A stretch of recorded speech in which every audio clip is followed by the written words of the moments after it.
Yee abbaa turaa kotta mee kotta sinan barbaadame kotta waluma kotta asuma ta'a walumaa asuma siiqa hin jedhe sinan barbaada. Oyyee haadha tura mee maaliif na barbaadde fayyuma miti maaf na barbaadde yoo haadha tura maali rakkootu jira maali natti himi.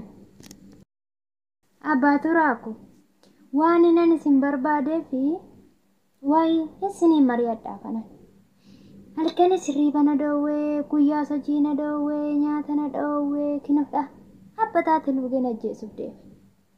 Waan isinii mari'adha dhukkuba garaa namni namaan argu jedhan yoo abbaan baafatee himate malee. Innis maalidha seeta yaa abbaa turaako mucayyoon teenyatuun erga biyyaa baatee waggaa 10 guuttee jirti. Intala koo maaloo koottu galiin jedhan arra yoonan jedhin waggaadhaan booddeen dhufaa waggaa lamaan booddeen dhufaa waan kanan godhadhaa waan sanan godhadhaa maaloo intala ta'uu galiin jedhan qaxaruma natti qabdi. Ati sinuma dhageecha abbaa tura ati sinuma dhageecha mucayyoon tun biyya ormaatitti umurii ishii fixxe oomija ishii ijaan agartii ija ofii ijaan arguun oomii birriin hin dhuma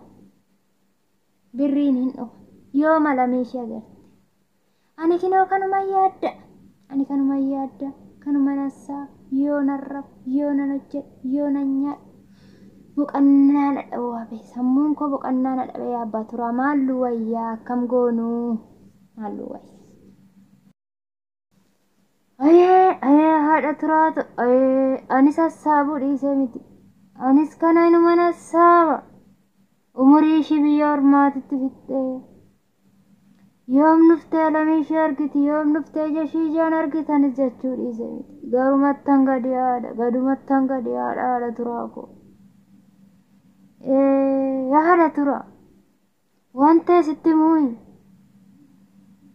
daa'imni ammaa ani birruma lakkaa dhalata natti fakkaate gaafuma garaa haadha keessaa gadi ba'usan birrii kana natti fakkaata. Namni ammaa maal jedha seete ijoolleen ammaa yaada tura gaafa hindaaqqoo bitatanii hoolaa bitanna jedhu gaafa hoolaa bitatanii dullattii bitanna jedhu gaafa dullattii bitatanii immoo qotiyyoo bitanna jedhu dhageessa yaada tura. Achumaan makiina xinnoo san beektan mitiire ishii luka 3 san ishii bitannadha. Arras nu ga'een hin jiru umurii isaanii akka deemen agarre akka biyya ormaa itti gufatan isa fin agarre erga keessa bubbulanii biyya ormaa biyyuma isaaniitti fakkaate mitiire yaada tura. Haadha turaako gaafa baajaajii bitatan immoo makiinaa bitanna jedhan nu ga'ee noo mire daa'ima finnaa noo mire haadha turaako biyya ofii keessa jiraachuu noo mire dhageessee waa sitti himaa yaa haadha tura ani gaafa si fuudhu maatii koo biran taa'aa ture beektaa. Maatii kiyya wajjinan jiraachaa ture yooma hin qabu garuu abbaan kiyya fuutu malee ilma koonaan jedhe giddumaan na fuusise. Abbaan kiyya gaafa giddumaan na fuusisu gaafa ati dhufte ammoo waggaa tokko maatuma keenya wajjin hin jiraanne isumatu nu danda'a ture atis argitee jirta. Oduman isaa wajjin hin jiraadhuun hoolaa bitadhe. Hooluma san irraan kaanee horree daa'imas horree kinoo daa'imni keenyas kun baratee hojii qabee aniifatis kinoo suma jirra intalli tiyya mana jaarradhu malee hin galu jetti yaa haadha tura ati biyya ormaa deemte natti heerumte ani biyya ormaa deemessi fuudhe biyyuma keenya keessa teenya manas ijaarranne daa'imas godhanne jireenya bareeddu tana kinoo wajjin jiraanne daa'ima keenyas barsiifannee hojii qabsiifanne Intalli teenya takkittiin tun garuu nu diddee. Wayin mana ijaarradha jetti. Wayin makiinaan bitadha jetti. Biyya ormaatii galuu diddee. Waggaa 10 guutuu biyya ormaa keessatti gubatte. Ani waanuma nu wayyu wallaale yaa haadha tura. Maal goona? Akkam goonu? Ayee abbaa turaa ko. Waanuman godhu wallaale. Garaan na gubatee waanuman godhu wallaale. Atis biyya ormaa hin deemne, anis biyya ormaa hin deemne, kinoo biyyuma keenya keessatti.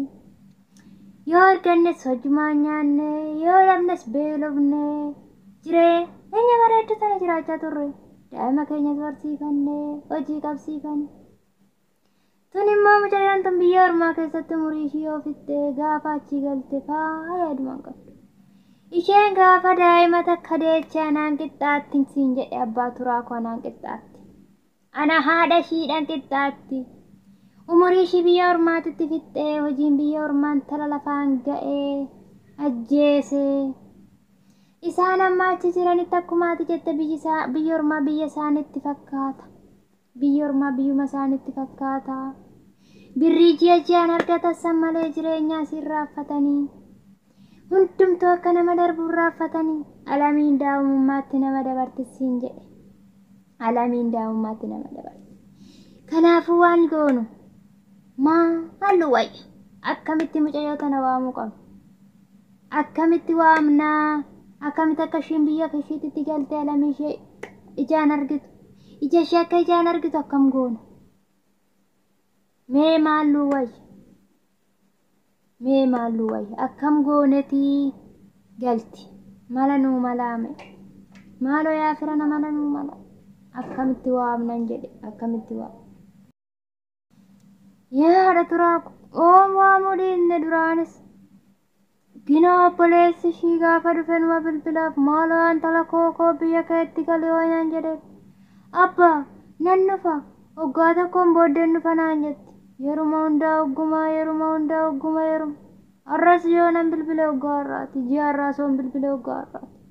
Yoo waamuu dhiisnen jedhee. Kinoo mucaadhaan illee ana bira taa'i. Yaa ilma koo intala kana waami biyya ormaatii yaa galtu jedheen. Ana bira taa'ee bilbile maa jetti? Nan dhufa obboleessa koo waggaa tokkoon booddeen dhufa jettee deebisti. Mee akkamoonan jedhee waame mucayyoon tun biyya ormaatti galti. Moo hamma umurii ishii guutuu biyya ormaa kana keessatti gubattee jiraattiin jedha. Maallu wayyame maallu wayya?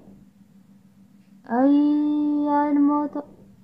Birrii jechuun hin dhumti sin dhuftisaa ilmoota. Birriin xifeessa ganamaati. Ganamaa gartee guyyaa dhabdaa koo gali biyya keetti. Kottu galii jaannaa argisiin jedhee ilmooto. Yaa ilmooto.